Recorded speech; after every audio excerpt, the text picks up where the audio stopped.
ಎಷ್ಟೋ ಮಂದಿ ಯೋಚನೆ ಮಾಡ್ಬೋದು, ಇವತ್ತು ಕೆಲವರಿಗೆ ಪ್ರಾರ್ಥನೆಗೆ ಟೈಮ್ ಇಲ್ಲ, ಬೈಬಲ್ ಓದಲಿಕ್ಕೆ ಟೈಮ್ ಇಲ್ಲ, ಗುಡಿಗೆ ಹೋಗಲಿಕ್ಕೆ ಚರ್ಚ್ಗೆ ಹೋಗಲಿಕ್ಕೆ ಟೈಮ್ ಇಲ್ಲ, ಬೈಬಲ್ ಓದಲಿಕ್ಕೆ ಟೈಮ್ ಇಲ್ಲ. ನಮ್ಮನ್ನು ಸೃಷ್ಟಿ ಮಾಡಿದ ದೇವರಿಗೆ ಟೈಮ್ ಇಲ್ಲ ಅಂದಮೇಲೆ ಬೇರೆ ಯಾವುದಕ್ಕೆ ನಮಗೆ ಟೈಮ್ ಇದೆ ರೀ? ಯೋಚನೆ ಮಾಡಿ. ಒಂದು ಮಾತಂತೂ ಸತ್ಯ, ದೇವರು ಕೊಟ್ಟ ಕೆಲಸವನ್ನು ಮಾಡುವಾಗ ಕೆಲಸ ಕೊಟ್ಟ ದೇವರನ್ನು ನಾವು ಮರೀಬಾರ್ದು. When we are doing the work of the Lord, don't forget the Lord of the work. Divyavani, Divyavani, Divyavani, Divyavani. ಯೇಸುವೆ ಸ್ತೋತ್ರ, ಯೇಸುವೆ ವಂದನೆ. ಮತ್ತೊಮ್ಮೆ ನಿಮ್ಮೆಲ್ಲರಿಗೂ ದಿವ್ಯವಾಣಿ ಈ ಪ್ರವಚನ ಕಾರ್ಯಕ್ರಮಕ್ಕೆ ಫಾದರ್ ಫ್ರ್ಯಾಂಕ್ಲಿನ್ ಡಿಸೋಜಾದ ನಾನು ಪ್ರಭು ಯೇಸು ಕ್ರಿಸ್ತರ ನಾಮದಲ್ಲಿ ಆತ್ಮೀಯವಾಗಿ ಸ್ವಾಗತಿಸುತ್ತೇನೆ. ಆತ್ಮೀಯರೇ, ಇವತ್ತು ನಾನು ನಿಮ್ಮೊಡನೆ ಹಂಚಿಕೊಳ್ಳುವ ಸಂದೇಶ ಲೂಕನ ಶುಭ ಸಂದೇಶ 10ನೇ ಅಧ್ಯಾಯ ವಾಕ್ಯ 38ರಿಂದ ವಾಕ್ಯಗಳು 41ರ ತನಕ. ಯೇಸು ಸ್ವಾಮಿ ತಮ್ಮ ಶಿಷ್ಯರೊಡನೆ ಪ್ರಯಾಣ ಮುಂದುವರಿಸಿ ಒಂದು ಹಳ್ಳಿಗೆ ಬಂದರು. ಅಲ್ಲಿ ಮಾರ್ತಳೆಂಬ ಮಹಿಳೆ ಅವರನ್ನು ತಮ್ಮ ಮನೆಗೆ ಆಮಂತ್ರಿಸಿದಳು. ಆಕೆಗೆ ಮರಿಯಳೆಂಬ ಸೋದರಿ ಇದ್ದಳು. ಈಕೆ ಪ್ರಭುವಿನ ಪಾದ ತಳದಲ್ಲಿ ಕುಳಿತುಕೊಂಡು ಅವರ ಬೋಧನೆಯನ್ನು ಆಲಿಸುತ್ತಿದ್ದಳು. ಮಾರ್ತಳಾದರೋ ಅತಿಥಿ ಸತ್ಕಾರದ ಗಡಿಬಿಡಿಯಲ್ಲಿ ಇದ್ದಳು. ಅವಳು ಬಂದು, ಪ್ರಭು, ನನ್ನ ಸೋದರಿ ಕೆಲಸವನ್ನೆಲ್ಲ ನನ್ನೊಬ್ಬಳಿಗೇ ಬಿಟ್ಟಿದ್ದಾಳೆ, ನೀವಿದನ್ನು ಗಮನಿಸಬಾರದೆ ನನಗೆ ಸಹಾಯ ಮಾಡುವಂತೆ ಅವಳಿಗೆ ಹೇಳಿ ಎಂದಳು. ಯೇಸು ಆಕೆಗೆ ಪ್ರತ್ಯುತ್ತರವಾಗಿ, ಮಾರ್ತಾ ಮಾರ್ತಾ, ನೀನು ಅನಾವಶ್ಯ ಚಿಂತೆ ಪೇಚಾಟಗಳಿಗೆ ಒಳಗಾಗಿರುವೆ, ಆದರೆ ಅಗತ್ಯವಾದುದು ಒಂದೇ. ಮರಿಯಳು ಉತ್ತಮವಾದುದನ್ನೇ ಆರಿಸಿಕೊಂಡಿದ್ದಾಳೆ, ಅದನ್ನು ಆಕೆಯಿಂದ ಕಸಿದುಕೊಳ್ಳಲಾಗದು ಎಂದರು. ಆತ್ಮೀಯ ಸಹೋದರ ಸಹೋದರಿಯರೇ, ಒಂದು ಒಳ್ಳೆಯ ಸಂದೇಶವನ್ನು ಪ್ರಭು ಯೇಸು ನಮಗೆ ಇಂದಿನ ಈ ಶುಭ ವಾರ್ತೆಯಲ್ಲಿ ನೀಡ್ತಾ ಇದ್ದಾರೆ. ಅಂದರೆ ಏನು? ಸೇವಾಸಕ್ತ ಮಾರ್ತಳು, ಧ್ಯಾನಾಸಕ್ತ ಮರಿಯಳು. ನೀವು ಕೇಳಬಹುದು, ಸೇವೆ ಮುಖ್ಯನಾ, ಧ್ಯಾನ ಮುಖ್ಯನಾ, ಕೆಲಸ ಮುಖ್ಯನಾ, ಪ್ರಾರ್ಥನೆ ಮುಖ್ಯನಾ? ಆದರೆ ಕೆಲವರು ಹೇಳ್ತಾರೆ, ನನಗೆ ಕೆಲಸವೇ ದೇವರು, ಕೆಲಸವೇ ಪ್ರಾರ್ಥನೆ. ತಪ್ಪು. ಪ್ರಾರ್ಥನೆ ಪ್ರಾರ್ಥನೆ, ಕೆಲಸ ಕೆಲಸ. ಅಂದರೆ ನಾವು ಪ್ರಾರ್ಥನೆ ಮಾಡುವಾಗ ದೇವರ ಶಕ್ತಿ ಪಡೆಯುತ್ತೀವಿ. ಆ ಶಕ್ತಿಯಿಂದ ಕೆಲಸ ಮಾಡಲು ನಮಗೆ ಪ್ರಾರ್ಥನಾ ಬಲ ಸಿಗುತ್ತೆ. ಇವತ್ತು ತುಂಬ ಮಂದಿ ಹೇಳುವ ಒಂದು ಮಾತು, ಫಾದರ್, ನನಗೆ ವೇಳೆ ಇಲ್ಲ, ಸಮಯವಿಲ್ಲ, ಟೈಮ್ ಇಲ್ಲ. ಇವತ್ತು ಕ್ಯಾನ್ಸರ್, HIV, ಏಡ್ಸ್ ಅಥವಾ ಡೆಂಗ್ಯೂ ಇಂಥ ಮಾರಕ ರೋಗಗಳ ನಡುವೆ ಇನ್ನೊಂದು ರೋಗ ಯಾವುದು ಗೊತ್ತಾ? ಟೈಮ್ ಇಲ್ಲ ಫಾದರ್, ಟೈಮ್ ಇಲ್ಲ ಫಾದರ್. ಎಷ್ಟೋ ಮಂದಿ ಯೋಚನೆ ಮಾಡ್ಬೋದು, ಇವತ್ತು ಕೆಲವರಿಗೆ ಪ್ರಾರ್ಥನೆಗೆ ಟೈಮ್ ಇಲ್ಲ, ಬೈಬಲ್ ಓದಲಿಕ್ಕೆ ಟೈಮ್ ಇಲ್ಲ, ಗುಡಿಗೆ ಹೋಗಲಿಕ್ಕೆ ಚರ್ಚ್ಗೆ ಹೋಗಲಿಕ್ಕೆ ಟೈಮ್ ಇಲ್ಲ, ಬೈಬಲ್ ಓದಲಿಕ್ಕೆ ಟೈಮ್ ಇಲ್ಲ. ನಮ್ಮನ್ನು ಸೃಷ್ಟಿ ಮಾಡಿದ ದೇವರಿಗೆ ಟೈಮ್ ಇಲ್ಲ ಅಂದಮೇಲೆ ಬೇರೆ ಯಾವುದಕ್ಕೆ ನಮಗೆ ಟೈಮ್ ಇದೆ ರೀ? ಯೋಚನೆ ಮಾಡಿ. ಒಂದು ಮಾತಂತೂ ಸತ್ಯ, ದೇವರು ಕೊಟ್ಟ ಕೆಲಸವನ್ನು ಮಾಡುವಾಗ ಕೆಲಸ ಕೊಟ್ಟ ದೇವರನ್ನು ನಾವು ಮರೀಬಾರ್ದು. When we are doing the work of the Lord, don't forget the Lord of the work. ಅಂದರೆ ಕೆಲಸ ಮಾಡಲಿಕ್ಕೆ ನಮಗೆ ಪ್ರೇರಣೆ, ಶಕ್ತಿ, ತಾಕತ್ತು ಎಲ್ಲವನ್ನು ಕೊಡುವವರು ದೇವರು. ಇವತ್ತು ದೇವರು ನಮಗೆ ಜೀವ ಕೊಟ್ಟಿದ್ದಾರೆ, ದೇವರು ನಮಗೆ ಈ ದೇಹ ಕೊಟ್ಟಿದ್ದಾರೆ, ಎಲ್ಲ ಕೊಟ್ಟರು ದೇವರು. ನಾವು ನಮ್ಮ ಜೀವನದಲ್ಲಿ ಮೊದಲ ಆಸಕ್ತಿ ಯಾವುದರತ್ತ ಇರಬೇಕು, ನಮ್ಮ ಗಮನ ಯಾವುದರತ್ತ ಇರಬೇಕು, ನಮ್ಮ ಚಿತ್ತ ಯಾವುದರತ್ತ ಇರಬೇಕು ಎಂಬುದನ್ನು ಇವತ್ತು ನಾವು ಧ್ಯಾನಿಸೋಣ. ಇಲ್ಲಿ ಈ ನಡೆದ ಈ ಘಟನೆ ಏನು? ಮಾರ್ತಳು ಮತ್ತು ಮರಿಯಳು ಸಹೋದರಿಯರು. ಅವರ ತಮ್ಮ ಲಾಸರ ಯೇಸುವಿನ ಮಿತ್ರ. ಯೇಸು ಈ ಮನೆಗೆ ಯಾವಾಗಲೂ ಹೋಗ್ತಿದ್ರು. ಯಾಕೆಂದರೆ ಮಾರ್ತಾ ಮರಿಯಳು ಯೇಸುವನ್ನು ತುಂಬ ಪ್ರೀತಿಸ್ತಿದ್ರು. ಅಲ್ಲಿ ಅಡುಗೆ ಮಾಡ್ತಿದ್ರು, ಊಟ ಮಾಡ್ತಿದ್ರು, ಹಾಗೂ ಅವರಿಗೆ ಸಾಂತ್ವನದ ಮಾತುಗಳನ್ನು ಹೇಳ್ತಿದ್ರು, ಕೆಲವು ಸರಿ ಪ್ರವಚನವನ್ನು ಹೇಳ್ತಿದ್ರು. ಆದರೆ ಅದರಲ್ಲಿ ಒಬ್ಬಳು ಸಹೋದರಿ ಮಾರ್ತಾ ಯಾವಾಗಲೂ ಆಕೆ ಗಡಿಬಿಡಿ, ಅದಕ್ಕೆ ಅವಳಿಗೆ ಹೆಸರೇ ಗಡಿಬಿಡಿ ಮಾರ್ತಾ. ಕೆಲವು ಸರಿ ಕೆಲವು ಕುಟುಂಬದಲ್ಲಿ ಕೆಲವರು ತುಂಬ ಗಡಿಬಿಡಿಯಾಗಿರ್ತಾರೆ. ಅವರಿಗೆ ಏನು ಅಡುಗೆ ಮಾಡೋದು, ಏನು ಮಾಡೋದು, ಯಾರು ಬಂದರೆ ನೋಡಿ ಕೂತ್ಕೊಂಡು ಅತಿಥಿಗಳ ಹತ್ರ ಮಾತಾಡಲಿಕ್ಕೆ ಸಮಯವಿರೋಲ್ಲ. ಕೆಲವು ಸರಿ ಏನು ಮಾಡ್ತಾರೆ, ಈ ಲೌಕಿಕ ಚಿಂತನೆಗಳಲ್ಲೇ ನಾವು ಇಷ್ಟೊಂದು ತುಂಬಿ ಹೋಗ್ತೀವೋ, ಇಷ್ಟೊಂದು ನಾವು ಮಿಳಿತವಾಗಿದ್ದೇವೋ, ನಮಗೆ ಇತರ ಸಂಬಂಧಗಳು ನಮ್ಮದು ಮುರಿದು ಹೋಗ್ತಾ ಇವೆ. ಇಲ್ಲಿ ಯೇಸು ಮನೆಗೆ ಬಂದರು, ಯಾವಾಗಲೂ ಬರ್ತಿದ್ರು, ಪರಿಚಯಿಸ್ತರು ಅವರಿಗೆ. ಅಲ್ಲಿ ಮರಿಯಳು ಯೇಸುವಿನ ಪಾದ ಬುಡದಲ್ಲಿ ಕುಳಿತುಕೊಂಡು ಯೇಸುವಿನ ಮಾತುಗಳನ್ನು ತದೇಕ ಚಿತ್ತದಿಂದ ಆಲಿಸುತ್ತಿದ್ದರು. ಆದರೆ ಮಾರ್ತಳು ಏನು ಮಾಡಿದ್ಲು? ಮಾರ್ತಳು ಆಕೆ ಒಳಗಡೆ ಕೆಲಸ ಮಾಡ್ತಾಯಿದ್ಲು.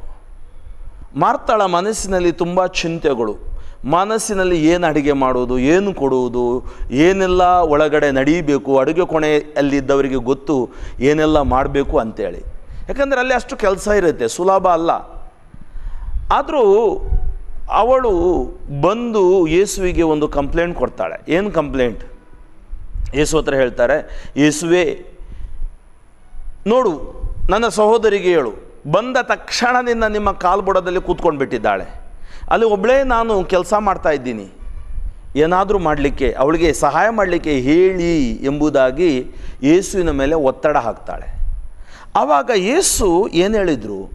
ಮಾರ್ತಾ ಮಾರ್ತಾ, ನೀನು ಅನಾವಶ್ಯ ಚಿಂತೆ ಪೇಚಾಟಗಳಿಗೆ ಒಳಗಾಗಿರುವೆ. ಇವತ್ತು ನಮ್ಮ ಸಮಸ್ಯೆ ಏನಂದರೆ, ನಾವು ಅನಾವಶ್ಯ ಚಿಂತೆ ಪೇಚಾಟಗಳಿಗೆ ಒಳಗಾಗಿದ್ದೀವಿ.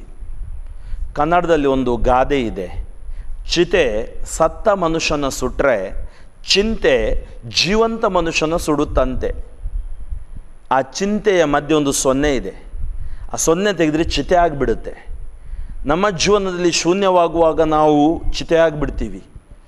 ಏಕಾಂಗಿತನದ ಕೊರಗು, ಅಥವಾ ತುಂಬ ವ್ಯಕ್ತಿಗಳಲ್ಲಿ ಅಥವಾ ವಸ್ತುಗಳಲ್ಲಿ ನಾವು ಆಸಕ್ತಿ ವಹಿಸ್ತಾ ಕೂತ್ಕೊಳ್ಳೋದು, ಅಥವಾ ಅಡುಗೆ ಏನು ಮಾಡೋದು, ಇವುಗಳಲ್ಲೇ ಬಿದ್ದಿರುವುದು. ಅನಾವಶ್ಯ ಚಿಂತೆ ಪೇಚಾಟ. ಕೆಲವು ಸರಿ ಕೆಲವು ಮನೆಯಲ್ಲಿ ಮಕ್ಕಳ ಬಗ್ಗೆ ಚಿಂತೆ, ಬೆಳೆಯುವ ಮಕ್ಕಳ ಬಗ್ಗೆ ಚಿಂತೆ, ಅವರು ಏನಾಗ್ತಾರೋ, SSLC ಬರೀತಾ ಇದ್ದಾರೆ, ಪಾಸ್ ಆಗ್ತಾರೋ ಫೇಲ್ ಆಗ್ತಾರೋ ಎಂಬ ಚಿಂತೆ. ಭಯ ಪಡಬೇಡಿ. ನೋಡಿ, ಬೈಬಲಲ್ಲಿ ಯೇಸು ಪ್ರತಿ ಬಾರಿ ಹೇಳ್ತಾರೆ, ಭಯ ಪಡಬೇಡಿ, ಅನಾವಶ್ಯ ಚಿಂತೆ ಪೇಚಾಟಗಳಿಗೆ ಒಳಗಾಗಬೇಡಿ. ಏಕೆಂದರೆ ಯಾವುದು ನನ್ನ ನಿನ್ನ ಕೈಯಲ್ಲಿ ಇಲ್ಲ, ಎಲ್ಲವೂ ದೇವರ ಕೈಯಲ್ಲಿದೆ. ಅಂದರೆ ದೇವರಿಗೆ ಸಮರ್ಪಿಸಿ ದೇವರ ಜೊತೆಗೆ ಬಾಳಿ, ಆವಾಗ ಮಾತ್ರ ನಿಮಗೆ ಆಶೀರ್ವಾದ ಸಿಗುವುದು. ಇವತ್ತು ಏನು ಅನಾವಶ್ಯ ಚಿಂತೆ ಪೇಚಾಟ ನಮ್ಮೊಳಗಡೆ ಇದೆ? ಸಾಲ, ಸೋಲು, ದುಃಖ, ನಿರಾಸೆ, ಅಥವಾ ಕುಟುಂಬದ ಆದಾಯ, ಇವೆಲ್ಲ ಅನಾವಶ್ಯ ಚಿಂತೆ ಪೇಚಾಟಗಳು. ಅಂದರೆ ಚಿಂತೆಗಳು ಬೇಡ ಅಂತೇಳಿ ಅರ್ಥ ಅಲ್ಲ. ಅಂದರೆ ಅದಕ್ಕೆ ಕಾನ್ಸಂಟ್ರೇಷನ್ ಮಾಡಿದರೆ, ಅದನ್ನೇ ಮುಖ್ಯ ಅಂತೇಳಿ ಯೋಚನೆ ಮಾಡಿದರೆ ನಾವು ರೋಗಗ್ರಸ್ತರಾಗ್ತೀವಿ. ನಾವು ಸಮಾಧಾನವನ್ನು ಕಳ್ಕೊಳ್ತೀವಿ, ನಾವು ದೇವರ ಕರುಣೆಯನ್ನು ಹೊಂತೀವಿ, ನಾವು ದೇವರ ಪ್ರೀತಿಯನ್ನು ಹೊಂತೀವಿ. ಏಕೆಂದರೆ ಅವುಗಳಿಂದ ನಾವು ಹೊರಗಡೆ ಬರಬೇಕು. ಅನಾವಶ್ಯ ಚಿಂತೆ ಪೇಚಾಟ ನಮಗೆ ರೋಗ ತರುತ್ತೆ, ನಮಗೆ ಮಾನಸಿಕ ಒತ್ತಡ ತರುತ್ತೆ, ನಮಗೆ ಡಿಪ್ರೆಷನ್ ತರುತ್ತೆ. ಅಂದರೆ ನಾವು ರೋಗಿಗಳಾಗ್ತೀವಿ. ಇವತ್ತು ತುಂಬ ಮಂದಿ ರೋಗಿಗಳಾಗಲು ಕಾರಣ ಅನಾವಶ್ಯ ಚಿಂತೆ ಪೇಚಾಟ. ಅನಾವಶ್ಯ ಎಲ್ಲೋ ಏನೋ ಮನೆ ಒಳಗಡೆ ಏನಾಗುತ್ತೋ, ಅಥವಾ ಯಾರು ಸಾಯ್ತಾರೋ, ಅಥವಾ ದುಃಖಗಳು, ಇವೆಲ್ಲ. ಅದಕ್ಕಾಗಿ ನಾವು ನಮ್ಮ ಯೋಚನಾ ಲಹರಿ ಕೂಡ ಪರಿಶುದ್ಧಾತ್ಮ ಭರಿತರಾಗಬೇಕು. ಅಂದರೆ ಸಕಾರಾತ್ಮಕವಾಗಿ ನಾವು ಯೋಚಿಸುವವರಾಗಬೇಕು. ನಾವು ಒಳ್ಳೆಯದಾಗುತ್ತೆ ಅಂತ ಯೋಚಿಸೋಣ. ದೇವರು ನಮಗೆ ಕರುಣಿಸ್ತಾರೆ, ದೇವರು ಪ್ರೀತಿಸ್ತಾರೆ, ದೇವರು ಕೊಡ್ತಾರೆ, ದೇವರು ನಮ್ಮನ್ನು ಕೈ ಬಿಡುವುದಿಲ್ಲ, ಇಂಥ ಆಲೋಚನೆಗಳು. ಅಂದರೆ ಅನೇಕ ಬಾರಿ ನಮ್ಮಲ್ಲಿ ರೋಗ ರುಜಿನಗಳು ಬರಲು ಕಾರಣ ಮನುಷ್ಯನ ಆಲೋಚನೆಗಳಿಂದ ನಮಗೆ ರೋಗಗಳು ಬರ್ತವೆ. ತುಂಬ ಸರಿ ನಾನು ಕೇಳೋದಿದೆ, ಜನ ಏನು ಹೇಳ್ತಾರಲ್ಲ, ಫಾದರ್ ನನಗೆ ಗಾಬರಿ ಆಗ್ತಾಯಿದೆ, ಭಯ ಆಗ್ತಾಯಿದೆ. ಈ ಗಾಬರಿ, ಈ ಭಯ ನಮ್ಮನ್ನು ದೇವರಿಂದ ದೂರ ಕೊಂಡೊಯ್ಯುತ್ತೆ. ಅಂದರೆ ಈ ಮಾರ್ತಳು ಅಂದರೆ ಈ ಮಾರ್ತಳು ಅನಾವಶ್ಯ ಚಿಂತೆ ಪೇಚಾಟಗಳಿಗೆ ಒಳಗಾಗಿದ್ಲು.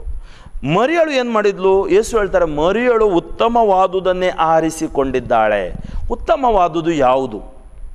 ಉತ್ತಮವಾದುದು ದೇವರನ್ನು ಆಲಿಸುವುದು, ಪ್ರಾರ್ಥಿಸುವುದು ಉತ್ತಮವಾದುದು.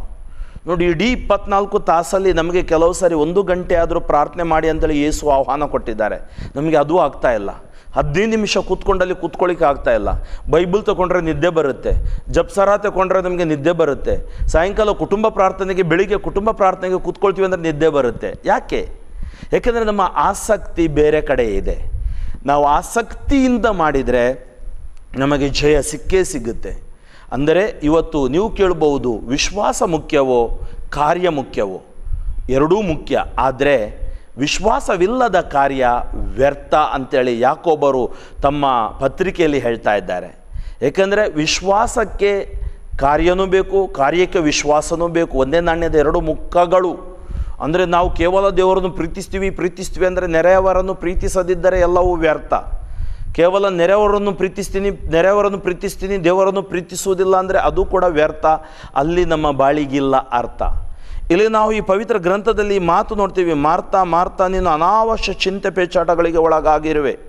ಆದರೆ ಅಗತ್ಯವಾದುದು ಒಂದೇ.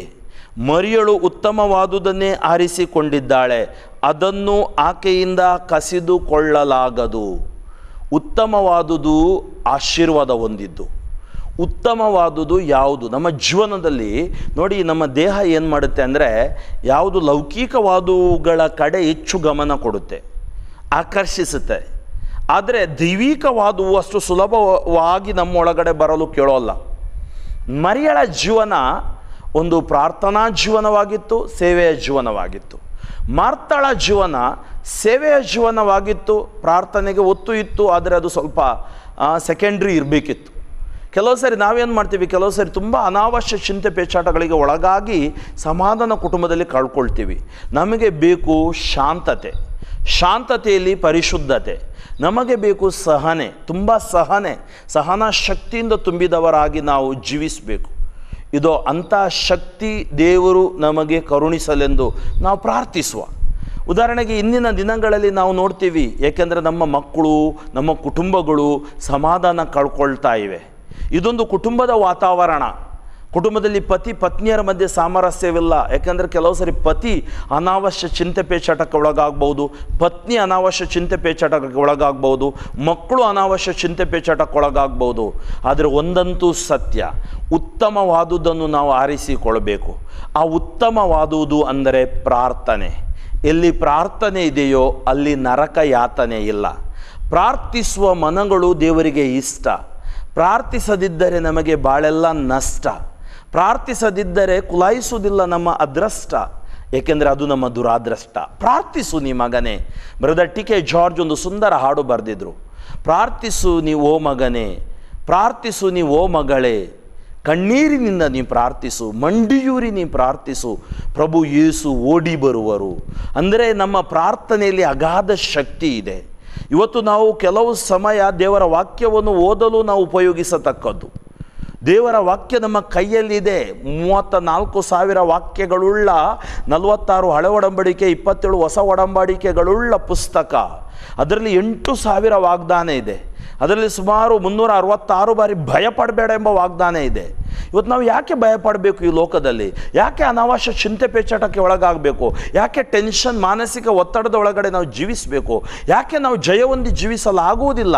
ಕಾರಣ ಈ ಅನಾವಶ್ಯ ಚಿಂತೆ ಪೇಚಾಟ ನಮ್ಮನ್ನು ದೇವರಿಂದ ದೂರ ಕೊಂಡೊಯ್ತಾ ಇದೆ. ಅದಕ್ಕಾಗಿ ಇವತ್ತು ನಾವೊಂದು ನಿರ್ಧಾರ ಮಾಡೋಣ. ನಮ್ಮ ನಿರ್ಧಾರ ಏನಂದರೆ, ನಾವು ಮೊದಲ ಸ್ಥಳ ದೇವರಿಗೆ ಕೊಡುವಂಥದ್ದು. ಮೊದಲ ಸ್ಥಳ ಅಂದರೆ ಮೊದಲ ಆಜ್ಞೆ. ಏನದು ಆಜ್ಞೆ? ನಿಜವಾದ ಏಕ ದೇವರನ್ನು ಆರಾಧಿಸು. ರೋಮಾಪುರದವರಿಗೆ ಬರೆದ ಪತ್ರಿಕೆ 1ನೇ ಅಧ್ಯಾಯ ವಾಕ್ಯ 18ರಿಂದ 32 ತನಕ ಸುಂದರವಾಗಿ ಮಾನವ ಕುಲದ ಮಲಿನತೆ ಏನು, ಹೇಗೆ ಮನುಷ್ಯ ದೇವರಿಂದ ದೂರ ಹೋಗ್ತಾ ಇದ್ದಾನೆ ಎಂಬುದಾಗಿ ಸಂತ ಪೌಲರು ನಮಗೆ ಸವಿವರವಾಗಿ ವಿವರಿಸಿ ಹೇಳ್ತಾರೆ.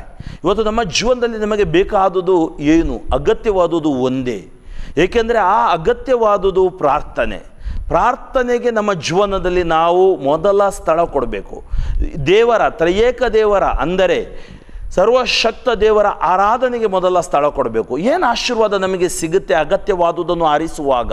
ನೋಡಿ, ಇದು ಆಶೀರ್ವಾದದ ವಾಕ್ಯ. ವಿಮೋಚನೆ ಕಾಂಡ 23ನೇ ಅಧ್ಯಾಯ ವಾಕ್ಯ 25 ಈ ರೀತಿಯಾಗಿ ಹೇಳ್ತಾ ಇದೆ, ನೀವು ನನ್ನೊಬ್ಬನನ್ನೇ ಆರಾಧಿಸುವಾಗ ನಿಮ್ಮ ಅನ್ನ ಪಾನೀಯಗಳನ್ನು ಆಶೀರ್ವದಿಸುವೆನು. ಏನು? ಅನ್ನದ ಮೇಲೆ ಆಶೀರ್ವಾದ, ಪಾನ, ನೀರಿನ ಮೇಲೆ ಆಶೀರ್ವಾದ. ನೀವು ಹೋಗುವ ಬರುವ ಕಡೆಗಳಲ್ಲಿ ಆಶೀರ್ವಾದ. ನಿಮ್ಮಲ್ಲಿ ಬಂಜೆತನವಿರುವುದಿಲ್ಲ. ನಿಮ್ಮ ಊರಿನಲ್ಲಿ ಯಾವುದೇ ಕೆಟ್ಟತನ ಇರುವುದಿಲ್ಲ.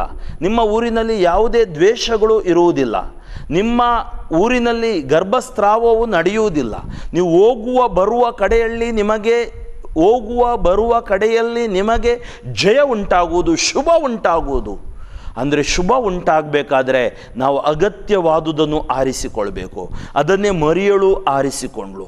ಇವತ್ತು ನಾನು ನೀವು ನಮ್ಮ ಜೀವನದಲ್ಲಿ ಅಗತ್ಯವಾದುದು ಏನು? ಪ್ರಾರ್ಥನೆ, ದೇವರ ವಾಕ್ಯ, ಸಂಸ್ಕಾರಗಳು ಇರಬಹುದು, ಈ ಪವಿತ್ರ ಬೈಬಲಿನ ಆ ವಾಗ್ದಾನಗಳು, ಅವೆಲ್ಲ ನಮಗೆ ಪರಿಶುದ್ಧ ಪವಿತ್ರ ಶಕ್ತಿಯಲ್ಲಿ ನಡೆಸ್ತಾ ಇವೆ, ಪವಿತ್ರ ಆತ್ಮರಲ್ಲಿ ನಡೆಸ್ತಾ ಇವೆ. ಆತ್ಮೀಯ ಸಹೋದರ ಸಹೋದರಿಯರೇ, ಇವತ್ತು ನಾವು ನಮ್ಮನ್ನೇ ಕೇಳಿಕೊಳ್ಳೋಣ. ನನ್ನ ಜೀವನದಲ್ಲಿ ಅನಾವಶ್ಯ ಚಿಂತೆ ಪೇಚಾಟಗಳಿಗೆ ನಾನು ಒಳಗಾಗ್ತಾ ಇದ್ದೀನಾ?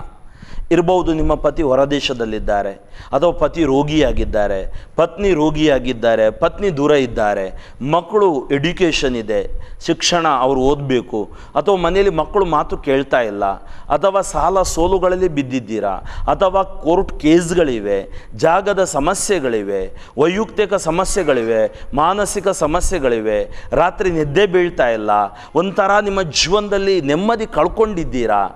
ಏನು ಮಾಡಬೇಕು ನಾವು? ಭಯಪಡಬೇಡಿ, ಯೇಸು ಇದ್ದಾರೆ. ಯೇಸುವಿನ ಪಾದ ಬುಡದಲ್ಲಿ ಅಥವಾ ಪರಮಪ್ರಸಾದದ ಸನ್ನಿಧಾನದಲ್ಲಿ ದೇವರ ಆಲಯದಲ್ಲಿ ಹೋಗಿ ಅವರ ಮುಂದೆ ಕೂತ್ಕೊಳ್ಳಿ. ಅವರ ಪಾದದಡಿಯಲ್ಲಿ 1 ತಾಸಾದರೂ ಕೂತ್ಕೊಳ್ಳಿ. ನೀವು ನೋಡಿ ಅಲ್ಲಿ ಯಾವೆಲ್ಲ ಆಶೀರ್ವಾದ ನಿಮಗೆ ಲಭ್ಯವಾಗುವುದು. ಏಕೆಂದರೆ ನಮ್ಮಿಂದ ಅಸಾಧ್ಯ, ದೇವರಿಂದ ಎಲ್ಲ ಸಾಧ್ಯ. ದೇವರ ಕೃಪೆಯಿಂದ ಎಲ್ಲ ಸಾಧ್ಯ, ದೇವರ ಕರುಣೆಯಿಂದ ಎಲ್ಲ ಸಾಧ್ಯ, ದೇವರ ಪ್ರೀತಿಯಿಂದ ಎಲ್ಲ ಸಾಧ್ಯ, ದೇವರ ಆಶೀರ್ವಾದದಿಂದ ಎಲ್ಲ ಸಾಧ್ಯ. ಅದಕ್ಕಾಗಿ ಆತ್ಮೀಯ ಸಹೋದರ ಸಹೋದರಿಯರೇ, ಅದನ್ನು ಸಾಧ್ಯವಾಗಿಸುವ ಶಕ್ತಿ ನಾವು ಕಂಡುಕೊಳ್ಳೋಣ. ಅದೇ ಪವಿತ್ರಾತ್ಮರ ಶಕ್ತಿ. ಇವತ್ತಿನ ಈ ಘಟನೆ, ಸೇವಾಸಕ್ತ ಮಾರ್ತಳು, ಧ್ಯಾನಾಸಕ್ತ ಮರಿಯಳು, ಈ ಘಟನೆ ನಮ್ಮ ಜೀವನಕ್ಕೆ ಪ್ರೇರಣೆಯಾಗಲಿ. ನಾವು ಅನೇಕ ಬಾರಿ ಯೋಚನೆ ಮಾಡುವುದಿದೆ, ನಾವು ಕೆಲಸ ಮಾಡಿ ನಾನು ದುಡ್ದಿದ್ದೀನಿ, ನಾನು ಮಾಡ್ತೀನಿ, ನಾನು ಎಂಬುದು ನರಕ, ನಾವು ಎಂಬುದು ಸ್ವರ್ಗ. ನಾನು ಅಂದರೆ ಏನಾಗುತ್ತೆ? ನಮ್ಮ ಹಣ, ನಮ್ಮ ವಜ್ರ ವೈಡೂರ್ಯ, ನಮ್ಮ ಮನೆ, ನಮ್ಮ ಆಸ್ತಿ ಅಥವಾ ಮನೆ ಒಳಗಡೆ ಇರುವ ವಸ್ತುಗಳು ನಮ್ಮನ್ನು ಸ್ವರ್ಗಕ್ಕೆ ಕೊಂಡೋಗಲ್ಲ. ಆ ವಸ್ತುಗಳನ್ನು ಎಲ್ಲ ಬಿಟ್ಟು ಹೋಗಬೇಕು. ಒಮ್ಮೆ ನೀನು ಈ ನಿನ್ನ ದೇಹ ಬರೀ ಮಣ್ಣು, ಎಲ್ಲ ಬಿಟ್ಟು ಹೋಗಬೇಕು ನಾವೆಲ್ಲ. ಅದಕ್ಕಾಗಿ ಯೋಚನೆ ಮಾಡಿ, ಯಾವುದರಲ್ಲಿ ನಾವು ಆಸಕ್ತಿ ಹೊಂದಿದ್ದೀವಿ, ಆ ಆಸಕ್ತಿಯನ್ನು ನಮ್ಮ ಆಸಕ್ತಿಯನ್ನು ಈ ದಿವಸ ನಾವು ಯೇಸುವತ್ತ ಕೇಂದ್ರೀಕರಿಸೋಣ. ಯೇಸು ನಮ್ಮ ವಿಶ್ವಾಸದ ತಿರುಳು, ಯೇಸು ನಮ್ಮ ವಿಶ್ವಾಸದ ಶಕ್ತಿ. ಪ್ರಭು ಯೇಸುವಿನಲ್ಲಿ ವಿಶ್ವಾಸವಿಟ್ಟಾಗ ನಮಗೆ ಆಶೀರ್ವಾದ. ಸರ್ವಶಕ್ತ ದೇವರು ನಿಮ್ಮೆಲ್ಲರನ್ನು ಕರುಣಿಸಲೆಂದು ಹಾಗೂ ನಿಮ್ಮನ್ನು ಪ್ರಾರ್ಥನಾ ಹಾದಿಯಲ್ಲಿ ಈ ಒಂದು ಪ್ರವಚನ ನಡೆಸಿ ನಿಮ್ಮ ಕೆಲಸ ಕಾರ್ಯಗಳಲ್ಲಿ ದೇವರು ಯಶಸ್ಸು ನೀಡಲೆಂದು ನಾನು ನಿಮಗಾಗಿ ಪ್ರಾರ್ಥಿಸುತ್ತೇನೆ. ಸರ್ವಶಕ್ತ ಕರುಣಾಳು ತಂದೆಯೇ, ಅಪ್ಪ, ನಿಮಗೆ ಕೋಟಿ ಕೋಟಿ ಸ್ತೋತ್ರಗಳು. ಇದೋ ನಮಗೆ ಜೀವ ಪ್ರಾಣ ಶ್ವಾಸ ಕೊಟ್ಟ ತಂದೆಯೇ, ನಿಮಗೆ ಸ್ತೋತ್ರ. ಈ ವಿಶ್ವದಲ್ಲಿರುವ ಸರ್ವ ಮಕ್ಕಳನ್ನು ಆಶೀರ್ವದಿಸು, ಸರ್ವ ಕೊರತೆಗಳನ್ನು ನೀಗಿಸು, ಸರ್ವ ಟೆನ್ಷನ್ಗಳಿಂದ ಬಿಡುಗಡೆಗೊಳಿಸು, ಸರ್ವ ವೇದನೆಯಿಂದ ಬಿಡುಗಡೆಗೊಳಿಸು. ನಿಮ್ಮ ಪ್ರೀತಿಯ ಹಸ್ತ ಅವರ ಮೇಲೆ ಇಳಿದು ಬರಲಿ. ನಿಮ್ಮ ಪ್ರೀತಿಯ ಕರುಣೆಯ ಹಸ್ತ ಅವರ ಮೇಲೆ ಇಳಿದು ಬರಲಿ. ವಿಶೇಷವಾಗಿ ಎಲ್ಲ ರೋಗ ರುಜಿನಗಳಿಂದ, ಎಲ್ಲ ಟೆನ್ಷನ್ಗಳಿಂದ ಬಿಡುಗಡೆಗೊಳಿಸು ದೇವ. ಇದೋ ಮಕ್ಕಳ ದುಃಖಗಳನ್ನು ದೂರ ಮಾಡು. ಮಾರ್ತಳ ಒಂದು ಮನೋಭಾವವನ್ನು ತಿದ್ದಿದಂತೆ ನಮ್ಮ ಮನೋಭಾವಗಳು ದೇವ ತೀಡಿ ನಮಗೆ ಹೊಸ ಶಕ್ತಿ, ಹೊಸ ಆಶೀರ್ವಾದವನ್ನು ಕರುಣಿಸಿರಿ. ಮರಿಯಳಂತೆ ನಾವು ಧ್ಯಾನಾಸಕ್ತರಾಗಲು ಪ್ರಾರ್ಥಿಸಲು ಬೇಕಾದ ಕೃಪೆ ಕೊಡಿರಿ. ಅದಕ್ಕಿರುವ ಎಲ್ಲ ಅಡೆತಡೆಗಳು ಯೇಸು ನಾಮದಲ್ಲಿ ದೂರವಾಗಲಿ. ಯೇಸು ನಾಮದಲ್ಲಿ ನಮ್ಮೆಲ್ಲರ ಕುಟುಂಬಗಳು ಅಭಿಷೇಕವಾಗಲಿ. ಕುಟುಂಬದಲ್ಲಿರುವ ಸಮಸ್ಯೆಗಳು ದೂರವಾಗಲಿ. ಕುಟುಂಬದಲ್ಲಿರುವ ಎಲ್ಲ ವ್ಯಕ್ತಿಗಳು ಅಭಿಷೇಕಗೊಳ್ಳಲೆಂದು ನಾನು ಆಶೀರ್ವದಿಸುತ್ತೇನೆ. ಸರ್ವಶಕ್ತ ದೇವರಾದ ಪಿತಾ, ಸುತ ಮತ್ತು ಪರಿಶುದ್ಧಾತ್ಮರು ನಿಮ್ಮನ್ನು ಆಶೀರ್ವದಿಸಲೆಂದು ಪ್ರಾರ್ಥಿಸುತ್ತೇನೆ. ಆಮೆನ್.